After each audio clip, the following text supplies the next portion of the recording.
Avec l'homme de Dieu, l'évangéliste Prince Kouka, nous allons aborder un thème vraiment de la fin des temps. Nous allons parler ce soir de l'enlèvement de l'Église, le corps de Christ, l'épouse de Jésus. Et les disciples ont vu que cela était sérieux. Sont allés regarder particulièrement voir le Seigneur en leur demandant, étant que disciples auprès de leur maître, on leur demande mais quels seront les signes du temps retour et les temps de la fin. Parce qu'ils ont posé cette question, parce qu'ils savaient qu'il y avait la fin de temps, que nous vivons aujourd'hui, que le Seigneur a parlé.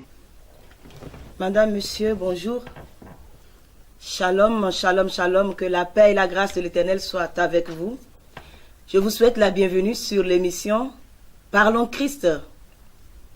Aujourd'hui, nous sommes là à nouveau pour parler de la part du Seigneur. Nous abordons les sujets, les termes qui mélangent un tout petit peu le corps de Christ, l'Église aujourd'hui. Et ce soir, je ne suis pas seule, je suis avec un homme de Dieu, l'évangéliste international, l'homme des médias, l'évangéliste Prince Kouka.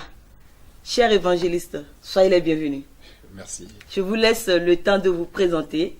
Gloire au Seigneur. Alors, bien-aimés dans le Seigneur, là où vous êtes, quoi que vous fassiez, je crois que le Seigneur va nous faire du bien par sa parole. Je suis votre humble serviteur, l'évangéliste Prince Kouka. Aujourd'hui, nous sommes à l'église CDAU. Donc, nous avons consacré ce temps, cette émission qui est intitulée Parlons Christ. Donc, nous allons parler autour de Christ parce que c'est la raison pour laquelle nous aimons l'église, nous parlons de l'église, nous partons à l'église, parce qu'à la fin, nous avons un but, nous avons un rôle à jouer. Et c'est la raison pour laquelle nous sommes là, pour essayer de changer. Parce que le Seigneur a dit, et si vous demeurez en moi et que vous aimez mes paroles, c'est alors que vous êtes vraiment mes disciples. Mes disciples. Et pour être les disciples de Christ, je sais que partout où vous êtes en train de nous suivre. Avec l'homme de Dieu, l'évangéliste Prince Kouka, nous allons aborder un thème vraiment de la fin des temps. Nous allons parler ce soir de l'enlèvement de l'Église, le corps de Christ, l'épouse de Jésus. Mon cher évangéliste, vous pouvez nous expliquer un peu l'enlèvement. Quand on dit enlèvement, qu'est-ce que nous entendons par enlèvement? Quand nous entendons par enlèvement, nous savons bien que au fait, c'est le retour de Christ qui viendra au fait prendre son Église, parce que le Seigneur a dit il revient bientôt. Alors, il y a une différence entre revient à bientôt ou revient bientôt. Lorsqu'on revient à bientôt, cela veut dire c'est un temps déterminé. Indéterminé, on ne sait pas quand. Mais lorsque la personne dit je reviens bientôt, cela veut dire même dans une minute, dans une seconde peut être là. Donc il y a une différence. Jésus ne vient pas à bientôt. Jésus revient bientôt. Donc on ne sait pas. Même pendant que nous sommes en train de faire l'émission, et Jésus-Christ peut venir prendre son Église. Voilà pourquoi nous devons être prêts de pouvoir s'attendre à l'enlèvement. Voilà pourquoi j'aimerais introduire en fait cette émission par un verset où les personnes qui étaient avec le Seigneur, les disciples du Seigneur, nous sommes dans Matthieu 24. Matthieu 24. Oui. Et je vais commencer à partir du verset 1er. La Bible nous dit, comme Jésus s'en allait, au sorti du temple, ses disciples s'approchèrent pour lui en faire remarquer des constructions. Mais il leur dit, voyez-vous, tout cela, je vous le dis en vérité, il ne restera pas ici pierre sur pierre qui ne soit renversé. Il s'agit sur la montagne des Oliviers. Il s'assit, sur la montagne des Oliviers, et les disciples vinrent en particulier lui faire cette question. Dis-nous, quand cela arrivera-t-il et quel sera le signe de ton avènement et du temps de la fin? Et Jésus répondit, prenez garde que personne ne vous séduit. Amen. Alors si nous lisons jusqu'en bas, nous allons comprendre au fait des choses que le Seigneur nous a parlé aux disciples, de pouvoir être déjà conscients de son retour. Parce que les disciples, ils savaient. Tout ce que le Seigneur disait, c'était une vérité qui s'accomplissait de fur et à mesure. Alors, à un moment donné, lorsque le Seigneur a sorti cette révélation, et les disciples ont vu que cela était sérieux. Ils sont allés regarder particulièrement voir le Seigneur en leur demandant, étant que disciples, auprès de leur maître, on leur demande, mais quels seront les signes de ton retour et les temps de la fin? Parce qu'ils ont posé cette question, parce qu'ils savaient qu'il y avait la fin de temps, que nous vivons aujourd'hui, que le Seigneur a parlé et que son retour est imminent. Voilà pourquoi il a dit que personne ne vous séduit. Parce que nous voyons aujourd'hui que la séduction est arrivée non seulement dans le monde, mais dans l'Église. Et les enfants de Dieu sont ballottés de gauche à droite et ils sont manipulés par le diable afin de pouvoir les égarer pour ne pas, au fait, hériter le royaume des cieux, pour ne pas hériter leur salut, pour ne pas hériter, au fait, l'enlèvement du Seigneur. Voilà pourquoi, et tant que sentinelle, et tant qu'évangéliste, nous devons veiller sur ça afin de pouvoir prévenir aux enfants de Dieu d'être prêts et que personne ne leur sudit. Ok. Amen, amen. Les enfants de Dieu doivent être prêts, évangélistes. Mais si aujourd'hui un enfant de Dieu, parce qu'on voit les gens viennent à l'église, la personne peut dire, bon, le fait que je vais à l'église pour écouter la parole de Dieu, je suis déjà prête pour l'enlèvement. Est-ce que cela suffit? Ou si vous allez exhorter quelqu'un aujourd'hui en tant qu'évangéliste d'être prête pour l'enlèvement, quels sont les versets ou comment pourrez-vous apprêter quelqu'un, enfin l'aider à être prête, à comprendre comment s'apprêter par rapport à l'enlèvement pour ne pas rater? Par rapport à l'enlèvement, nous devons obéir simplement à la parole de Dieu. Amen. Et c'est la première des choses, que quand nous obéissons à la parole de Dieu, nous la mettrons, non, nous n'allons pas simplement borner à l'écouter, comme Paul l'a dit, mais nous devons la mettre en pratique. Parce que beaucoup de personnes, beaucoup d'enfants de Dieu aujourd'hui, ils sont toujours bornés à écouter la parole de Dieu, mais ils ont du mal à la mettre en pratique. Et quand nous avons du mal à mettre la parole de Dieu en pratique, et nous nous bornons à écouter, cela veut dire que lorsque le Seigneur reviendra, nous serons automatiquement disqualifiés. Parce que Dieu aime les personnes qui obéissent à sa parole. Oui. Et l'obéissance vaut mieux que les sacrifices. Amen. Tu peux venir chaque jour du lundi au dimanche à l'église. Tu peux rester là 2 heures et 2 heures. Tu fais 4 cultes, 5 cultes dans la journée, dans la semaine. Et que tu écoutes la parole de Dieu qui est prêchée et que tu ne la mets pas en pratique. Cela veut dire que tu n'as pas la foi. Parce que la foi vient de ce qu'on entend et ce qu'on entend vient de la parole de Christ. Mais toi, tu entends, tu rejettes au fait la parole de Dieu. Or, le Seigneur a dit, comme tu as rejeté ma parole, moi aussi, je te rejetterai. Donc, il n'y a pas de rapport entre une personne qui écoute la parole et la mettre en pratique et une personne qui écoute la parole et ne la met pas en pratique. Parce que le diable aussi écoute la parole. Oui. Mais il ne la met pas en pratique. Automatiquement, s'il y a une récompense, il y a le retour du Seigneur, il est disqualifié, il ne fait pas partie. Donc nous, enfants de Dieu, nous devons maintenant, parce qu'aujourd'hui, au fait, quelle est la loi du péché? Quelle est la définition du péché? Le péché, c'est la désobéissance à la loi de Dieu. Oui. Lorsque nous n'obéissons pas à ce que Dieu dit, automatiquement, nous commettons le péché. Alors, le salaire du péché, c'est la mort. Mais le don gratuit qui donne le Seigneur, c'est la vie éternelle. Oui. Donc l'obéissance à sa parole, à la mettons en pratique. L'obéissance à la mettant en pratique. Mais aujourd'hui, tellement qu'on a entendu parler de l'enlèvement, beaucoup de chrétiens se sont découragés. À la fin, ils se disent, mais depuis dans la Bible, on nous parle d'enlèvement. Mais jusqu'à aujourd'hui, il n'y a rien ne se passe. Est-ce que réellement Christ reviendra? Mon cher évangéliste, est-ce que Christ reviendra? Oui. C'est la question que beaucoup se posent aujourd'hui. Parce qu'il y a eu le découragement, la persévérance. Après, on lâche. On se dit non, mais à quoi ça sert? Parce que on est derrière la parole de Dieu, on va tout le temps à l'église, mais rien ne change, Christ ne revient jamais. Bon, peut-être que si je meurs, c'est moi mon enlèvement. Écoutez, nous lisons dans Apocalypse chapitre 3, verset 11. Nous allons comprendre ce que le Seigneur nous dit par là. Le livre d'Apocalypse, c'est le livre de la fin, c'est le livre de la révélation. Apocalypse chapitre 3. Verset 11. Le Seigneur dit, « Je viens bientôt. Retiens ce que tu as, afin que personne ne prenne ta couronne. Parce que le Seigneur nous demande de retenir ce que nous y avons. Ce que nous avons reçu du Seigneur, c'est la parole. La parole, c'est donc quand nous avons la parole, nous avons la foi. À son retour, nous croyons cela. Voilà pourquoi un jour, les disciples, et Jésus a posé la question dans Jean 18 et dans Luc 18, verset 8, en disant, si le Fils de l'homme revient maintenant, trouvera-t-il la foi sur terre? Parce que beaucoup de personnes, comme tu venais de dire, qui ont abandonné ils ont abandonné en fait l'amour qu'ils avaient. Mais le Seigneur a dit, souviens-toi d'où tu es tombé afin que tu te reprends. Oui. Donc, ton premier amour, tes ailes que tu avais. Donc le Seigneur a dit, retiens ce que tu as afin que personne ne prenne ta couronne.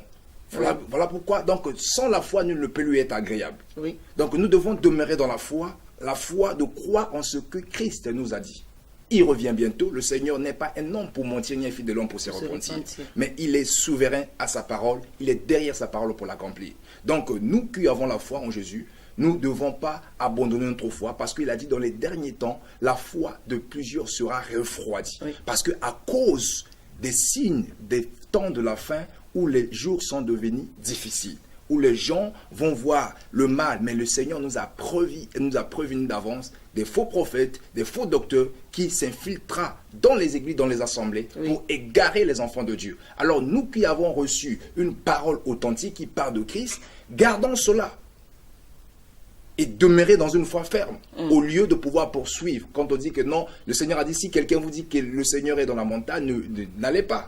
Aujourd'hui, c'est ça ce que le peuple de Dieu est ballotté de gauche à droite. Oui. Ils n'entendent pas en parler un homme d'onction, un homme de miracle, un homme qui fait tomber des gens. Automatiquement, la personne part de l'église en église. Oui. Et ça, c'est l'égarement. Ça, tu vas perdre la foi parce que ces personnes-là, ils n'ont plus la foi au Seigneur, à Jésus-Christ, sa parole, mais ils ont maintenant foi à cette personne. Et automatiquement, ça devient de l'idolâtrie. Parce que ce ne sont pas les vrais, ce sont des faux. Oui. Donc voilà pourquoi le Seigneur a dit que personne ne te décourage, que personne ne te prenne ta couronne. Donc il est important que nous avons reçu une parole de sa part et nous devons la garder et la mettre en pratique. Amen. Bien-aimés, pour ne pas rater l'enlèvement, nous devons écouter la parole de Dieu, pas seulement l'écouter, mais la mettre aussi en pratique. Parce que si nous ne mettons pas la parole de Dieu en pratique, c'est comme si nous ne sommes pas des enfants de Dieu. Amen. Un enfant de Dieu est un enfant qui écoute la parole de Dieu et qui la met en pratique, qui obéit selon la voix de l'Éternel. Un enfant de Dieu est un enfant qui respecte les principes du royaume pour ne pas rater l'enlèvement. Gloire au Seigneur. Je voudrais encore ajouter par rapport à cela, dans Éphésiens 5, versets 15 à 16. La Bible nous dit que prenez garde de vous conduire comme les circonceptions. Non comme des insensés. Donc cela veut dire, insensé, ça veut dire comme des fous. Certaines personnes viennent à l'église, enfants de Dieu, ils se conduisent comme des fous. Le fou n'a pas de direction, n'a pas de révélation, n'a pas un but, n'a pas une vision, n'a pas une mission à accomplir ou un objectif à atteindre. Les fous, c'est construit comme ça. Quand on dit il va là-bas, il va. Il rentre dans la poubelle, il va. Donc, ils ne connaissent pas la direction. Or, nous avons une direction à suivre. Nous avons le royaume. La Bible déclare de chercher premièrement le royaume et la justice de Dieu. Le reste, vous serez dessus. Donc, nous avons quelque chose que nous sommes en train de pouvoir s'arranger chaque jour, chaque matin, que le Seigneur nous a renouvelé le souffle de vie, de pouvoir se discipliner pour ne pas qu'après avoir prêché aux autres, nous aussi nous perdons notre couronne ou notre salut. Donc nous devons se discipliner de marcher donc c'est ça le but. Alors le Seigneur a dit que non comme les insensés, mais comme des sages. Oui. Et nous voyons que la Bible nous parle des 10 vierges. Il y a 5 qui étaient folles, il y a 5 qui étaient sages. Donc les folles, ils n'ont pas eu lorsque le pouls est arrivé, et ils n'ont pas eu accès. C'est parce qu'ils étaient folles.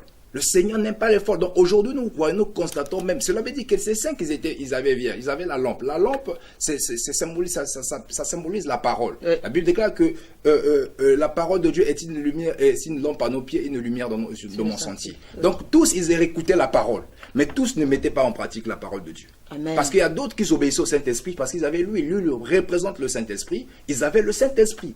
Donc ils ne marchaient pas conformément à la chair. Parce qu'ils avaient le Saint-Esprit, la Bible déclare qu'il n'y a pas de rapport entre la chair et l'esprit. Donc, nous ne devons pas marcher nous ne devons pas marcher par la chair, mais nous devons marcher par l'esprit. Mais les 5 vierges, les 5, ils étaient les folles. Qu'on la Bible appelle des insensés, des fous. Parlons des hommes. Mais des femmes, c'est des folles. Donc des personnes qui sont insensées, qui n'avaient pas d'objectif, ils savaient pas que dans le Seigneur... C'est comme les gens qui sont à l'église aujourd'hui, voilà, mais aujourd'hui. qui ne savent pas pourquoi ils sont là. Donc ils sont là. Donc il y a des vierges qu'on parle, nous sommes l'épouse du Seigneur. Donc l'église, oui. Nous symbolisons, mais nous voyons que il y a une partie, donc 50-50 qui est divisée dans les églises. Oui. Donc il y a 50 qui sont dans le vrai, 50 qui sont dans le faux. Mais ils sont dans la même église, avec le même pasteur, ils écoutent la même parole. Il y a d'autres qui obéissent à la parole, il y a d'autres qui n'obéissent pas. Ils s'en foutent de la parole. Ils s'en foutent de la parole, mais ils sont là à l'église. Et ceux-là vont rater l'enlèvement. Bien sûr que oui. Donc, voilà, le Seigneur a dit, vous dormez, vous allez dans la même église. Et le jour là, vous vous retrouvez, toi et avec ta femme, vous êtes sur le lit, et l'autre part, et toi tu restes. Mais dans la même maison, tu es son mari, ou tu es son épouse, alors, l'enlèvement arrive, mais toi, tu écoutais la même parole, mais tu n'as pas mis en pratique. Mais elle a écouté la même parole, elle a mis en pratique. Et voilà, aujourd'hui, elle est partie, et toi tu restes. Donc voilà pourquoi nous ne devons pas se comporter comme des folles. Nous devons être comme des sages, donc des cinq vierges qui se comportent, qui obéissent au Saint-Esprit, de pouvoir obéir à la parole de Dieu et la mettre en pratique. Et si nous sommes comme des folles, on va faire tout ce que nous avons à faire, parce que nous avons l'impression que voilà quoi, personne ne contrôle, voilà quoi, c'est la vie. C'est la vie. Et si le Seigneur arrive, voilà pourquoi le Seigneur a dit dans le même verset, donc nous sommes dans Éphésiens 5, versets 15 à 16, et rachetez le temps car les jours sont mauvais. Les jours sont mauvais. Parce que beaucoup de personnes aujourd'hui sont dans la distraction. Oui. Sont dans la distraction. Et si nous revenons même dans le livre de Matthieu 24, que nous venons d'introduire notre mission, et nous allons constater que le Seigneur a parlé lorsque les disciples ont posé la question de savoir ces signes de son enlèvement. Il a commencé à citer. Mais j'aime un passage que le Seigneur a souligné dans ce chapitre. Nous sommes dans Matthieu 24. Matthieu 24.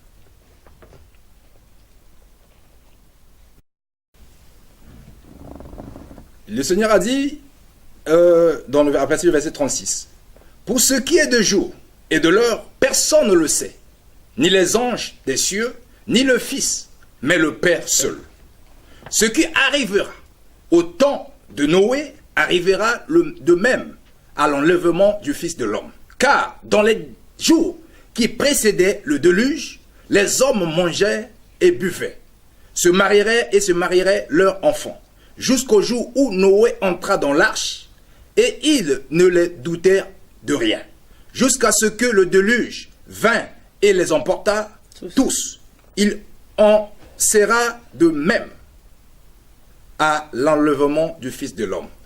Alors, en revenant sur ce que je disais, oui. Alors, de deux hommes qui seront dans un champ, l'un sera pris et l'autre laissé.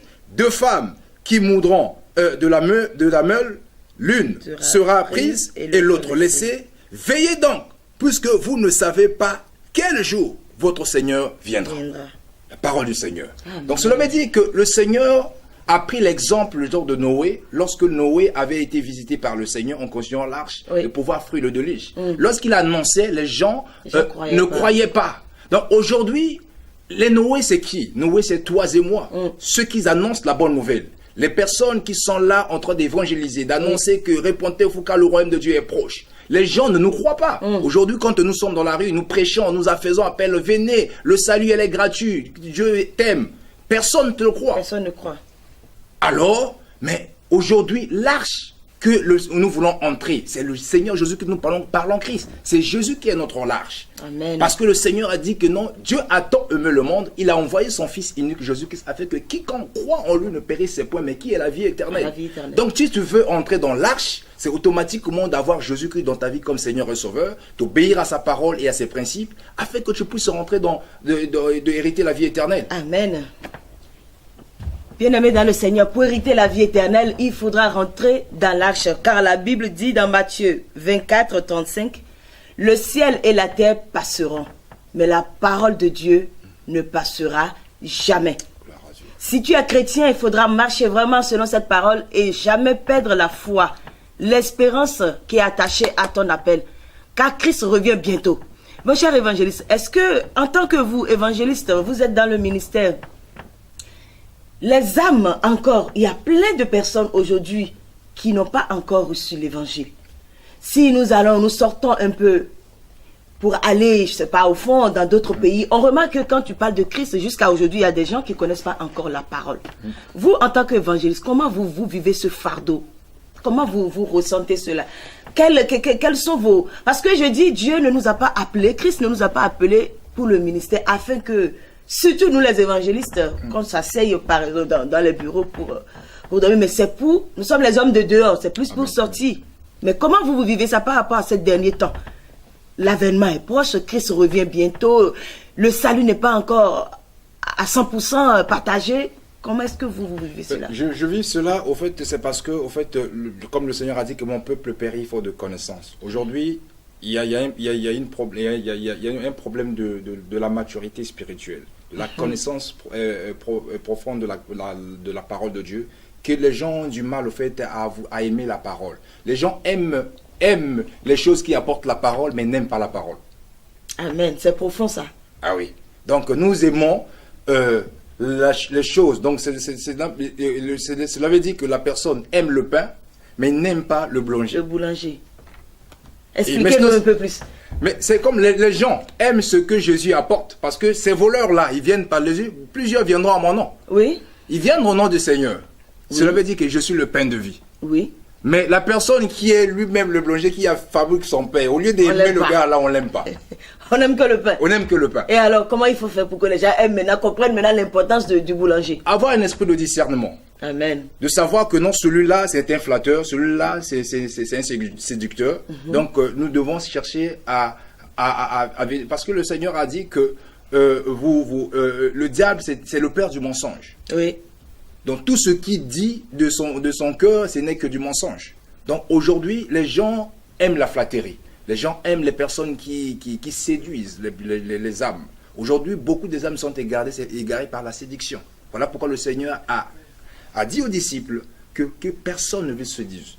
Parce qu'il savait, il savait qu'il y aura la séduction au travers des hommes. Les gens qui viendront avec des belles paroles. Tu vois que c'est charlatan, c'est un magicien, c'est un voleur. Non mais là, le Seigneur a parlé aux disciples. Les disciples sont déjà avec le Seigneur. Maintenant, ceux qui sont dehors, qui n'ont pas encore entendu la parole. Ceux qui n'ont pas entendu la parole, au fait, il y a d'autres moyens que ceux qui n'ont pas encore entendu la parole. Oui. C'est à nous, au fait, les évangélistes ou encore des hommes de Dieu de parler, aller comme une recommandation que le Seigneur allait partout. Donc, utilisons, même si nous n'avons pas la capacité d'arriver dans les endroits où elle est nécessaire, oui. Mais avec la technologie, nous devons au fait utiliser cela comme nous sommes en train de faire l'émission. Une personne peut passer dessus, il veut dire, non, ce qu'on dit, au moment que le temps est proche, je dois me donner la vie au Seigneur. Nous ne disons pas qu'aux gens qui se retrouvent, soit dans une ville, dans un pays ailleurs, de venir automatiquement venir ici à l'église CDAU. Mais au moins par le biais de ce que nous avons appris, ils cherchent quelque part, un homme de Dieu peut le baptiser. Le pasteur Serge nous a révélé que voilà quoi. Et le baptême, ça ne nécessite pas un homme d'onction. Donc voilà, c'est un seul fidèle peut te baptiser. Tu peux te baptiser, tu donnes ta vie au Seigneur. Au problème, ce qui est plus important, c'est sa confession à toi. Voilà pourquoi nous pouvons lire dans Romains 9.